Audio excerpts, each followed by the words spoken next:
Now, one of the most shocking things we have seen on social media about the Gazan invasion is the voice of 6-year-old Hind Rajab. This little girl was trapped in a car within the Gazan Strip, surrounded by the dead bodies of her aunts and cousins, calling a Red Crescent centre for help in Ramallah in order to safely get an ambulance to save her. The voice of Hind Rajab uses voice recordings from the 5-hour conversations she was having with Omar and Rana, who work in the call centre, who are desperately trying to seek authorization through many channels from the Israeli army to safely get an ambulance to make an 8-minute journey to where Hind Rajab is based. We experience the experience of these workers as they try to jump the multiple bureaucratic hoops to get the 6-year-old girl home safely, and shows the horrific situation that is happening in that part of the world. The film received a record-breaking 23-minute standing ovation at the Venice Film Festival, and controversially was not given the top prize, the Golden Lion, instead having to settle for the jury prize. It has also been selected as Tunisia's official submission for the 98th Academy Award for Best International Feature Film. This is because the director is Tunisian, Kauthar Ben Hania. So let's dig a little deeper into this film. If you're new to my channel, my name is Paul, and I review the best of world cinema, and I follow the race for Best International Feature Film, from countries selecting their Oscar submission to the final winner. Now, the film, The Voice of Hind Rajab, is really successful because it effectively uses the actual real-life voice recordings of this little girl and never tries to exploit it or to add elements of drama.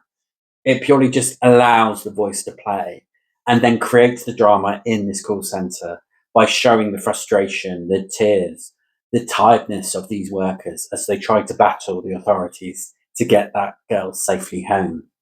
But the film is really smart. It just doesn't just portray them as overworked, stressed, frustrated saints. They also show the downtime, the bickering, the day-to-day elements of them as individuals, which create these multi-dimensional characters.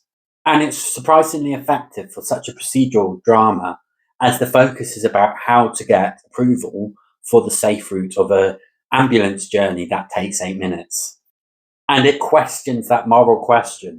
Should your action be based about what you actually think? So should an ambulance driver be forced to go out there without the authorization to try and save this girl as quickly as possible? Or should you have to play the system and get that ambulance to get her with the potential of her being safe? And morally, we want to say we would do the right thing by forcing an ambulance driver out there, but there is much more likely that the little girl will end up dead as well as the ambulance driver. And while that might also happen with authorization, the chances are reduced, and that is the point of the film. As well as bringing to the centre one of the worst situations that is currently happening in the world, it also provides a really excellent element of cinematography, especially for a film that is one location office space. There's some really beautiful moments, and it does resonate with the Danish film The Guilty.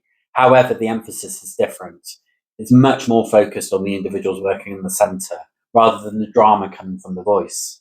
The film is really effective because it manages to rawly show what is happening in the Middle East, and it does so without being divisive. This is about the importance for humanity rather than any political stance it may make. This is about people, and that's what's so effective about the film. This is Tunisia's Oscar submission this year, and this is because the director is Tunisian, it was partially shot in Tunisia, as well as some of the actors were from Tunisia. Therefore, this is a proper Tunisian film, despite the fact it's shown the Palestinian cause. And this is probably a sense of brotherhood or empathy between different countries. And if you haven't heard of the director, Kauthar Ben Hania, she has done exceptional work in the past, receiving 2 Oscar nominations. Once for Four Daughters for Best Documentary, which is a really interesting piece of cinema looking at the experience of a mother of 4 daughters where 2 become ISIS brides. And then The Man Who Sold His Skin, which received a Best International Feature Film nomination, which was a little bit of a surprise at the time, but it really portrays the experience of refugees and immigrants and their exploitation by the society they end up in. With the one nomination for The Man Who Sold His Skin and the shortlisting Four Daughters did for the Best International Feature Film category, this makes Tunisia the 48th most successful country of all time.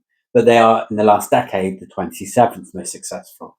And I would not be surprised at all if the Voice of Hind Rajab does not add to that, making the director's third submission, making it past the shortlist. How well do I think the Voice of Hind Rajab will do? I think it's almost guaranteed a nomination, which would up Tunisia in the league table.